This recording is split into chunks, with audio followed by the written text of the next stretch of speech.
catch you up to speed. A man named Elimelech and led his family from Bethlehem, which was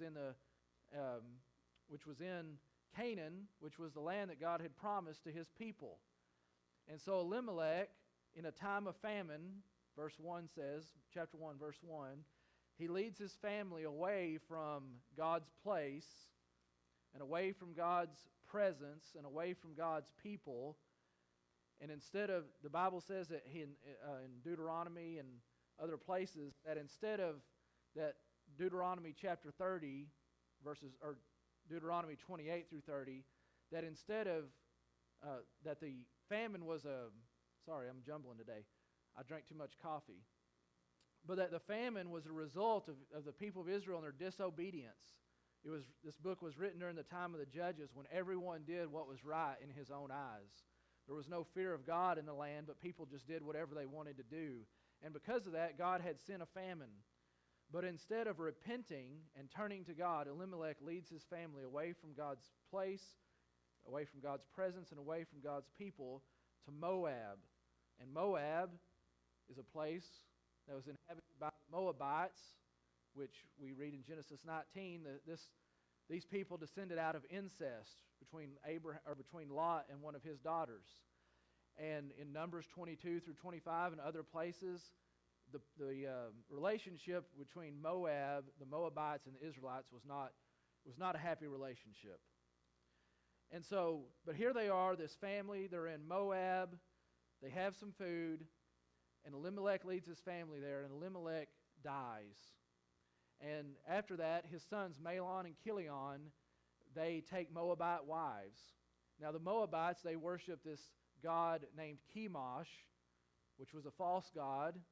He was the kind of god that the king of the Moabites at one time sacrificed his heir, his oldest son, to in a time of war, a bloodthirsty god. And this is the god that they worshipped. And Mahlon and Chilion took Moabite wives. Instead of going back to Bethlehem and finding women, Israelite women, they marry foreign women, which they're not supposed to do, of course. And anyway, it gets worse. Mahlon and Chilion die. So Naomi is left with her and her two daughters-in-law, which, of course, they care for her. She cares for them. And she, in their acting in what she thinks is their best interest, encourages them to go back to Moab. Because if they go back to Moab, they will be taken care of. They can go back to their families. They're young enough that they can find a new husband. They will have what they need in a worldly sense, in a materialistic sense. And Orpah, not Oprah, Orpah goes back. But Naomi, the Bible, chapter 1 says that she clung to Ruth, Ruth clung to Naomi. And she makes this statement in verse 16. She says, "Your people will be my people, and your God will be my God." She makes a decision to choose to believe, to put her faith in, to follow the one true God, the God of Israel. She's leaving behind Chemosh. She's leaving behind the Moabites. She's leaving behind her family. And she says, "I'm with you, Naomi, wherever you go." Verse 17, "Where you die, I will die, and there I will be buried." She is committed to her mother-in-law. She's committed to Yahweh, the one true God. And so Naomi and Ruth, they make this 7 to 10 day journey back to Bethlehem, the house of bread, because Naomi has heard that God has provided food. And she's realized that the decision of her husband, Elimelech, to move her family to Moab has literally killed her family. Sometimes we say, "This is killing me, this pain is killing me, this is killing me." Sometimes we even joke about it. "You're killing me, Smalls," or whatever. But literally the decision to move to Moab has literally killed her family. And so we see, she realizes, and just the sermon points from last week, whenever we try to find hope and life apart from God, we are headed for spiritual ruin. That's what happened. They left the house of bread in Bethlehem, and they went to Moab, and they found spiritual ruin. And Ruth, in this time, she realizes that I need to turn to God, and that turning to God in our pain is costly, but it's necessary. Ruth saw that I need to turn to this God. He is the one true God. Chemosh is not our gods are not true gods, but Yahweh is, and I want to go worship Him. And Naomi, she realizes that the only hope that she has is to go back to God and His place, His presence, and with His people. But as they're making this journey, you can imagine the conversation that they're having. You can imagine,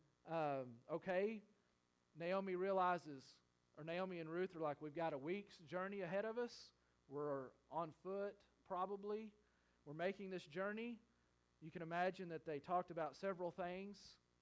And one of them was probably about, how are we going to find food?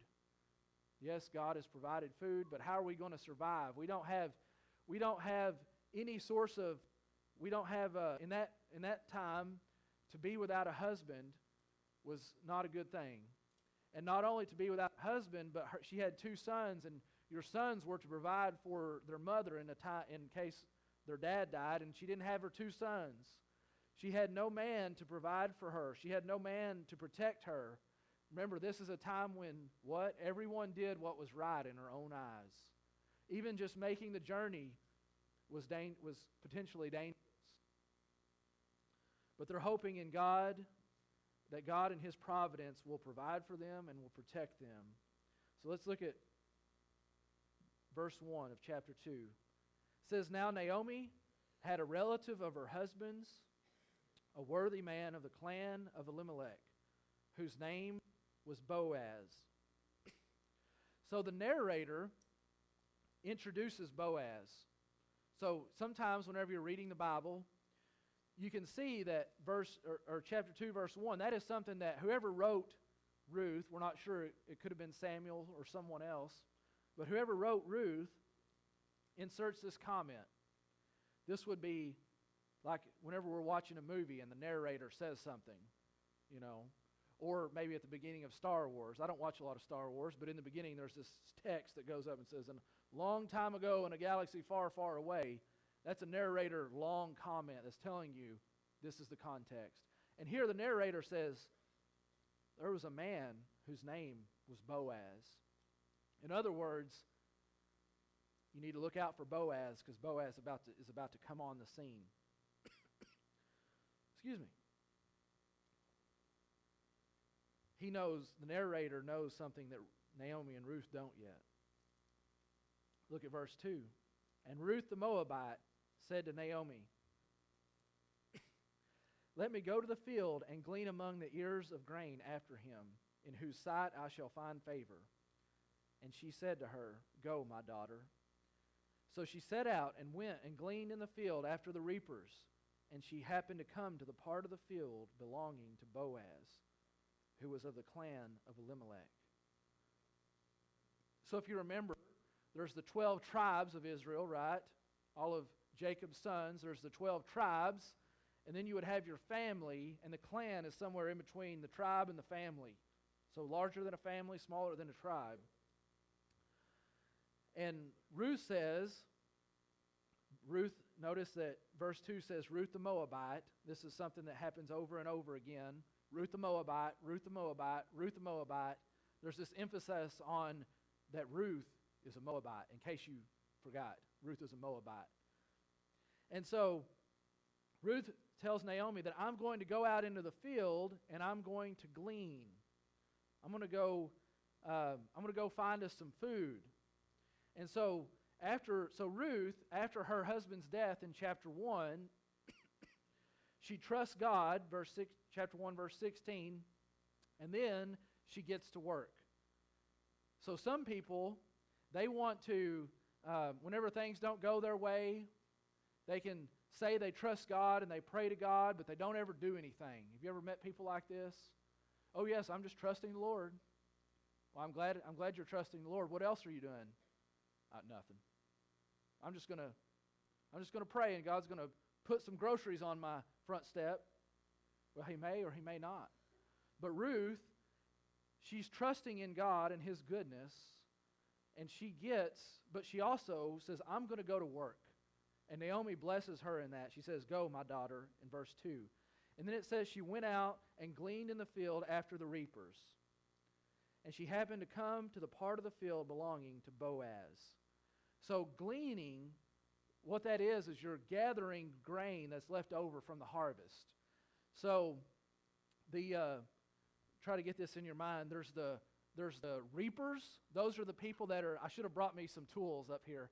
But the reapers, they're going through the fields and they are grabbing the grain, and then they're just have a little sickle and they're cutting it. And they would pull it up, and then they would bundle all that grain together. And if there was grain that fell off to the side, that was for the gleaners.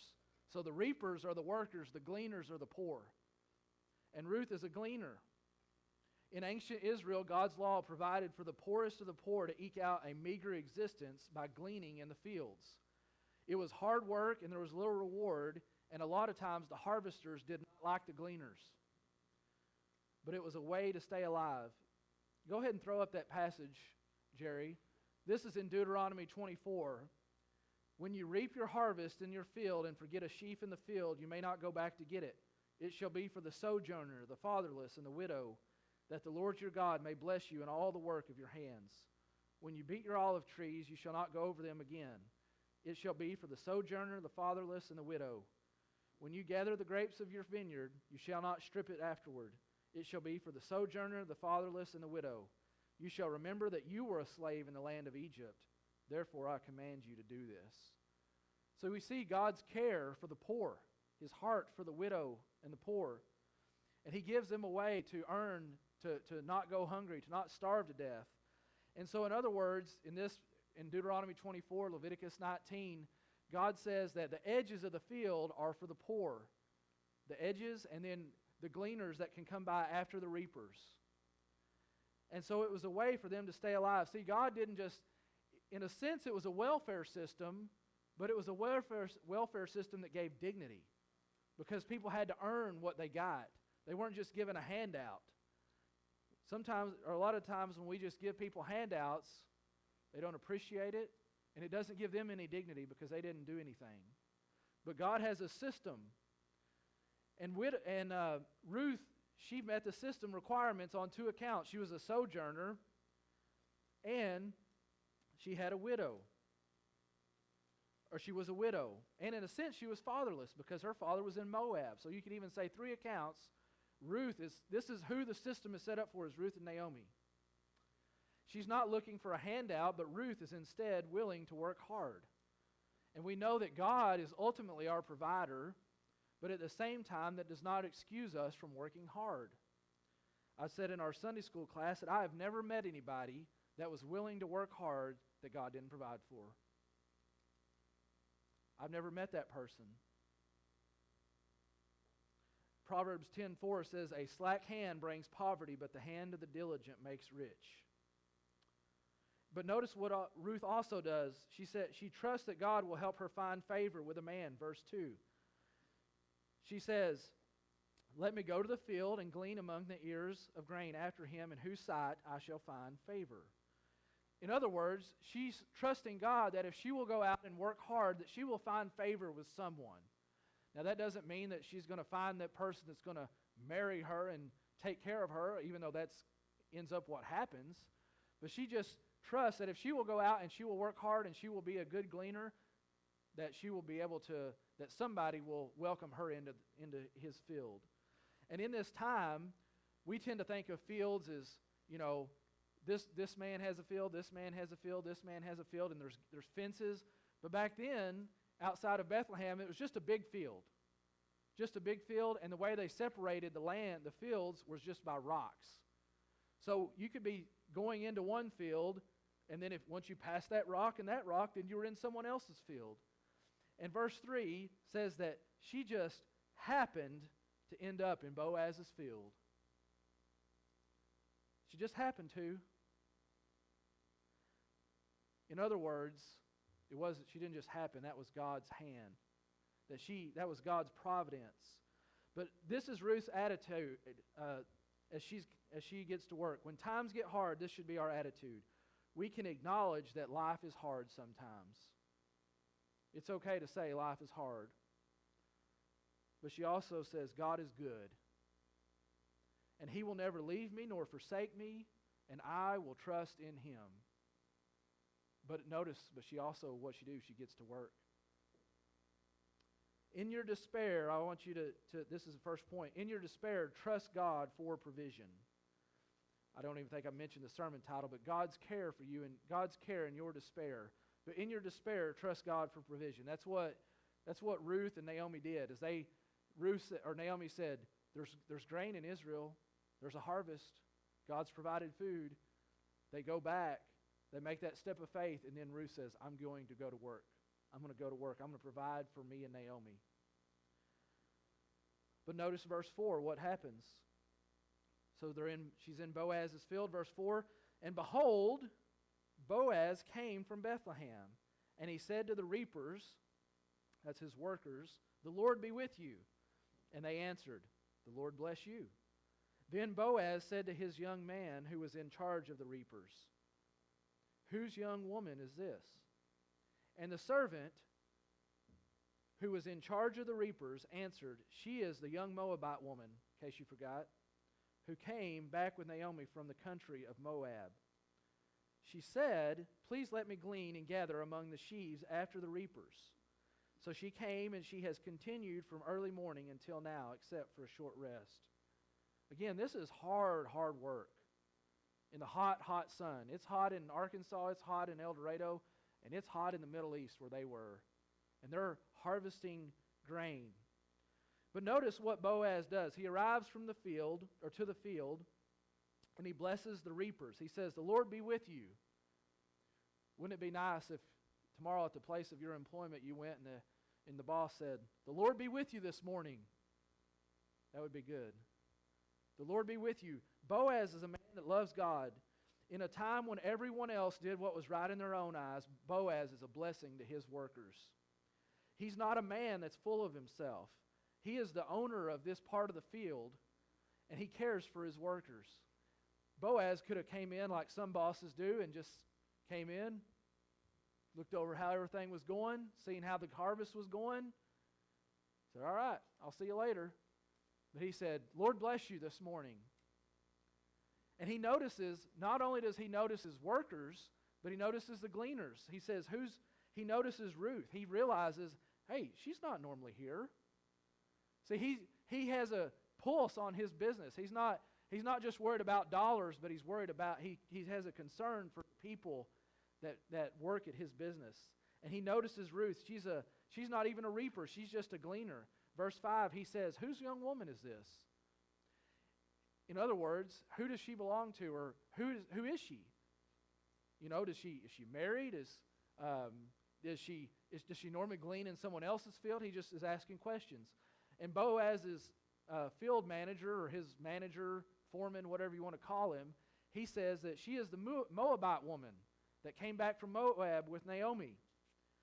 You remember whenever they came back in chapter 1, it said the whole town was stirred up because they had come back.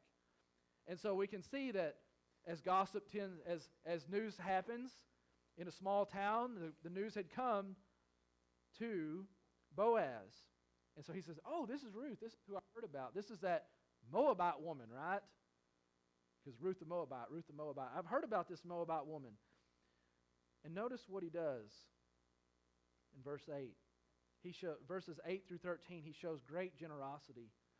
It says, then Boaz said to Ruth, now listen, my daughter, do not go to glean in another field or leave this one, but keep close to my young women. Let your eyes be on the field that they are reaping, and go after them. Have I not charged the young men not to touch you? And when you are thirsty, go to the vessels and drink what the young men have drawn. Then she fell on her face, bowing to the ground, and said to him, why have I found favor in your eyes, that you should take notice of me, since I am a foreigner? But Boaz answered her, all that you have done for your mother-in-law since the death of your husband has been fully told to me. And how you left your father and mother and your native land and came to a people that you did not know before. The Lord repay you for what you have done, and a full reward be given you by the Lord, the God of Israel, under whose wings you have come to take refuge. Then she said, I have found favor in your eyes, my Lord, for you have comforted me and spoken kindly to your servant, though I am not one of your servants. Verse 8, he says, Now listen, my daughter, and this probably indicates an age difference. Ruth is probably in her late teenage years. Remember, in biblical times, people got married at 13, 14, 15, and her husband's just died. So she's probably either in the late teenage years or early 20s.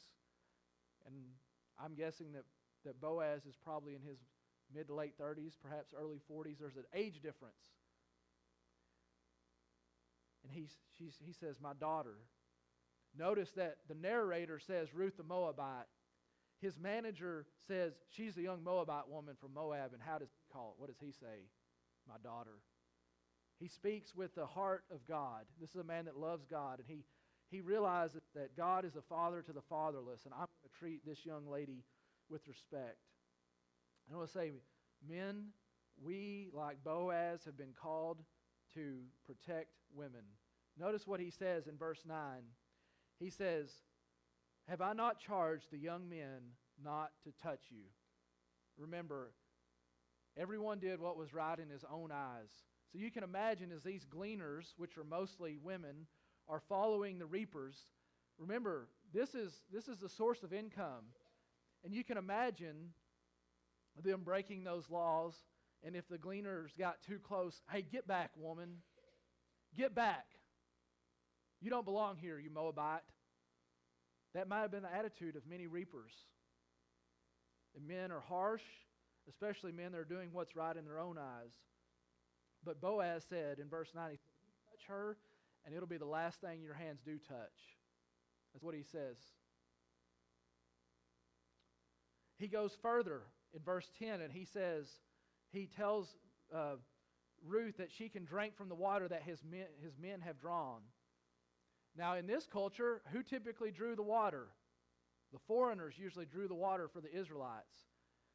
And if it wasn't a foreigner, it was usually the women drew the water for the men. Do you remember in Genesis chapter 24, and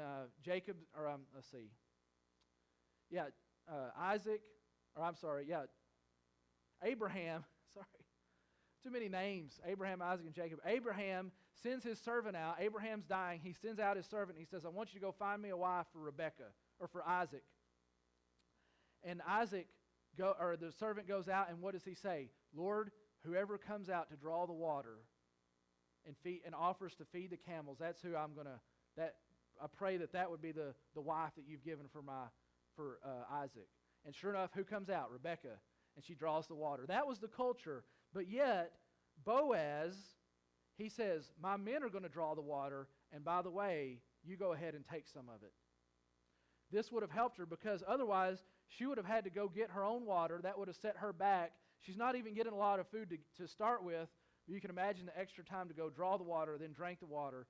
When it's 100 degrees outside, water's a nice thing to have. And he says, you can have some water too. And she says in verse 10, and as I've read this week, it's just hit me hard. But verse 10, this is what she says. She fell on her face, bowing to the ground, and said to him, why have I found favor in your eyes that you should take notice of me since I am a foreigner? See, she knows what the class system is. She knows what the pecking order is. And she says, why are you doing this? Why have I found favor? I am the lowest of the low, and you are a wealthy business owner. Why have I found favor? Even after her hard work, she knows that she does not deserve Boaz's generosity. She doesn't deserve it. And it's easy for us to sometimes think, of course God's going to notice me. I work hard for him. I go to church. I'm trying to please God. Of course I deserve his favor. And we forget that that everything that we have is God's kindness. James chapter 1, I believe it's verse 17, says that every good gift comes down from above. Everything is a gift. Paul says it like this. He says, what do you have that you did not receive? But she realizes, I don't deserve this. I don't deserve Boaz's generosity. But verse 11, he says, he has heard of Ruth's loyalty to Naomi. He's heard of this, that this Moabite woman has come back with her mother-in-law and how she's cared for Naomi. And verse 12, he even prays for her. He says, "The Lord repay you for what you have done, and her full reward be given you by the Lord, the God of Israel, whose wings you have come to take refuge." He prays for Ruth. But what's beautiful about this is not only does he pray for her that she would have a full reward, in a few verses we're going to see that he gives her a reward. Not only does he pray for her, but he has the means and he blesses her. Verse 13, Ruth again says, "I have found favor in your eyes, and you have comforted me and spoken kindly to your servant." This is the first place in the book where we see that she has been comforted. She's comforted Naomi. She's wept with Naomi. She's hugged Naomi. But here, Boaz, finally someone is doing something for Ruth. And Boaz comforts her by his generosity. But it goes even further. Look at verse 14. "And at mealtime, Boaz said to her, 'Come here and eat some bread and dip your morsel in the wine.' So she sat beside the reapers, and he passed to her roasted grain. And she ate until she was satisfied, and she had some left over. When she rose to glean, Boaz instructed his young men, saying, 'Let her glean even among the sheaves, and do not reproach her. And also pull out some from the bundles for her, and leave it for her to glean, and do not rebuke her.'" The fact that Boaz ate with his workers says something about the man. But at the meal, at lunch, he goes even further, and he surprises everyone. He invites Ruth to his table. The wealthy business owner eating with his employees, and he says, "Come here, I want you to sit with me and dip your morsel, or eat some bread and dip it in the wine. Everything I have is yours, Ruth. I want you to get your belly full. I want to repay you for what you have done. I'm not just going to pray that the Lord will repay you. I'm going to do it myself." Think about this, she's a single woman and he is a man, which was, in this culture, a lot of them wore veils. We still see this in the Middle East today. It wasn't 21st century America where men and women have voting rights. It was not like that. She's a single woman, he's a man. She's poor, he's rich. She is a Moabite and he is an Israelite. But yet it says that she ate until she was satisfied and even had some left over. Boaz is tough and he's also tender. Men, we can learn a lot from Boaz. There's a lot of men that are really tough, but they're not very tender with their wives. And there's a lot of men that are really tender, but they're sissies, and they won't stand up for what's right. But Boaz is tough. He tells the men, "You don't touch her, or your hand's coming off." But he's also very tender with Ruth. We need men that are tough and men that are tender. In fact, I skipped this, but chapter 2, verse 1, where it says that Boaz was a worthy man, that phrase, worthy man, has different meanings, but it could be he was a wealthy man, and we know he was. It could be a man of valor and of courage, and we know that he was. And also a man of wherewithal, that he just got things done. Boaz was a worthy man. When you love God, you love people, and you don't care what other people think. Boaz didn't care what his servants thought. He didn't care what the other reapers thought. He said, "I'm going to care for this woman." 1 John 4:19 says, "We love because he first loved us." Boaz knew that God had been kind to him, and he in turn repaid that kindness to Ruth.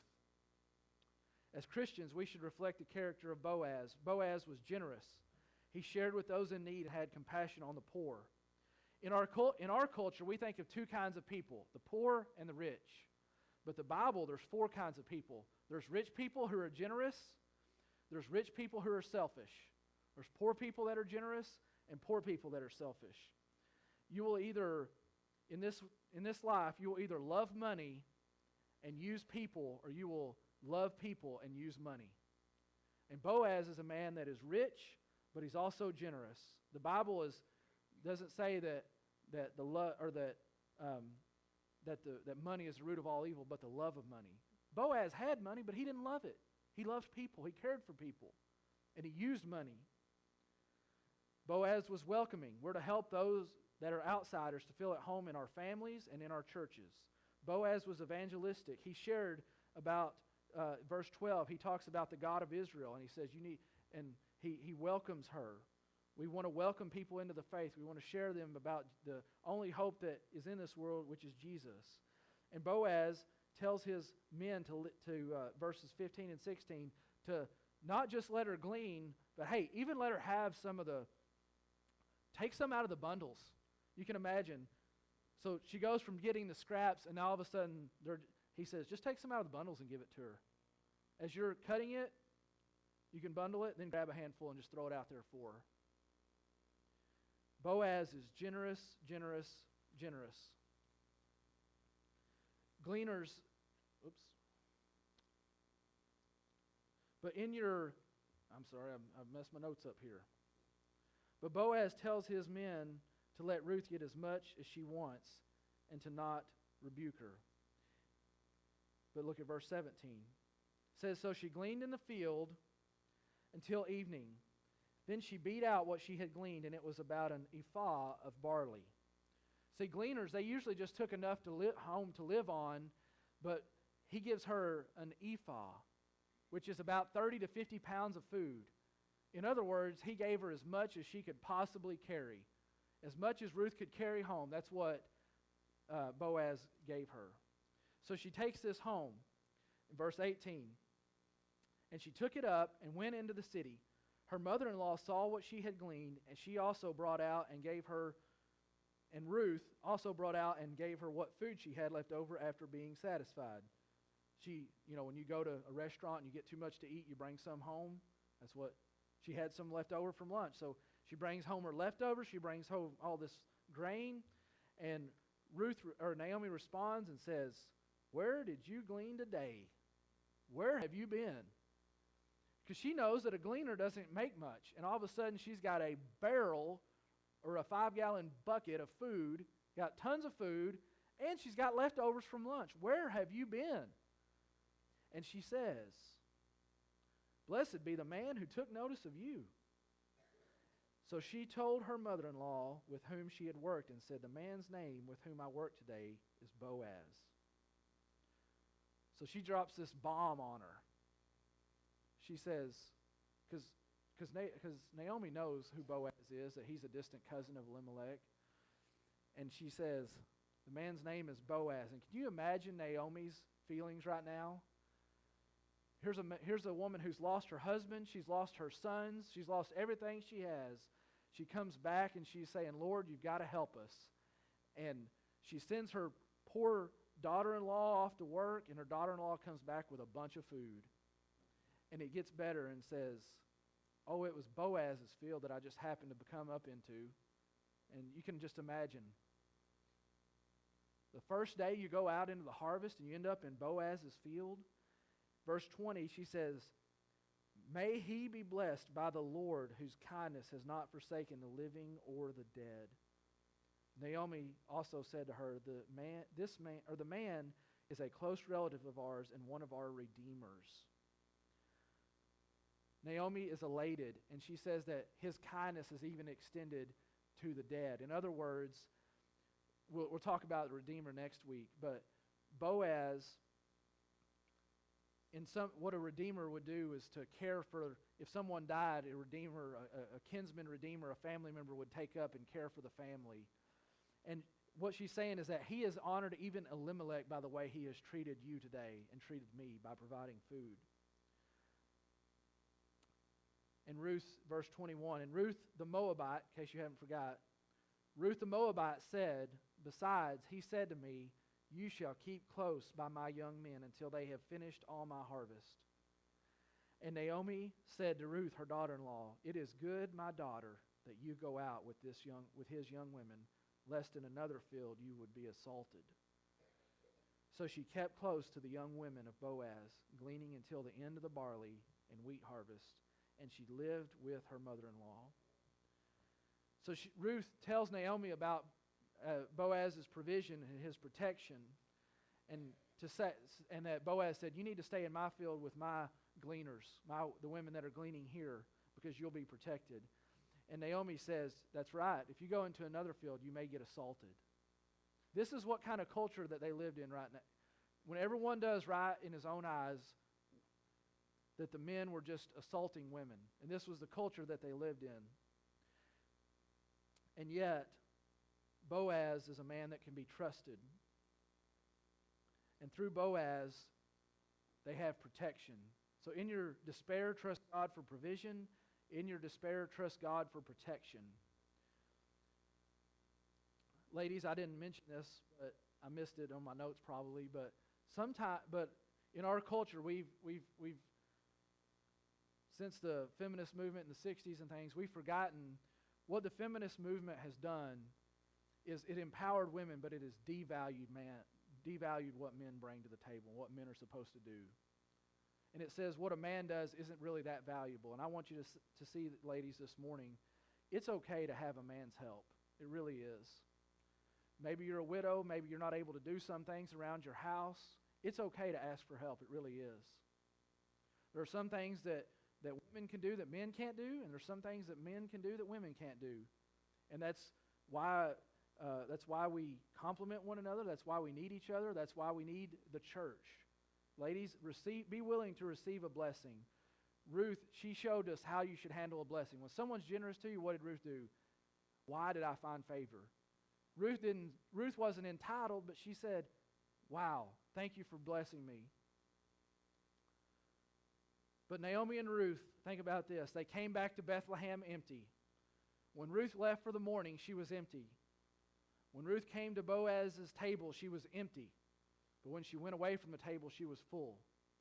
When she went to the field in the morning, she was empty. But when she went to Boaz's field, she came away full. In your despair, I want you to see that you can trust God's providence. Don't just trust Him for provision or protection, but it's God's providence. God is providing for them. He's protecting them. Think about this. Ruth just happens to end up in Boaz's field. Boaz just happens to notice her. Boaz just happens to extend generosity. Boaz just happens to offer protection. And by the way, Boaz just happens to be a kinsman redeemer, someone that's related to us. If you don't see God's providence in there, you're not looking. And that's why Naomi's so excited, because she can't believe it. We came here empty. We came here broken. And here, the first day that you've went out, the Lord has provided under the shelter of His wing and through the generosity of Boaz. This morning, while we don't always understand God's ways, we can trust that He's working for our good. In what ways can you see God's hand at work in your life? If you look back, you could just trace God's hand in your life, I would imagine, if you looked and just saw things that had happened in your life. Ruth left for the day and came back. She left for the day empty and came back full. She came to Bethlehem as a foreigner and a widow, and as she trusted in God's providence, He gives her provision and protection. This morning, this is really what I want us to see. Maybe you've put these pieces together, maybe you haven't. But Boaz, the man, points to Jesus. And Ruth points to the church and God's people. See, me and you are like Ruth. Ruth came from Moab, and we came from Adam and Eve. While she was worshiping false gods, the Bible says that we were dead in our sins and our trespasses.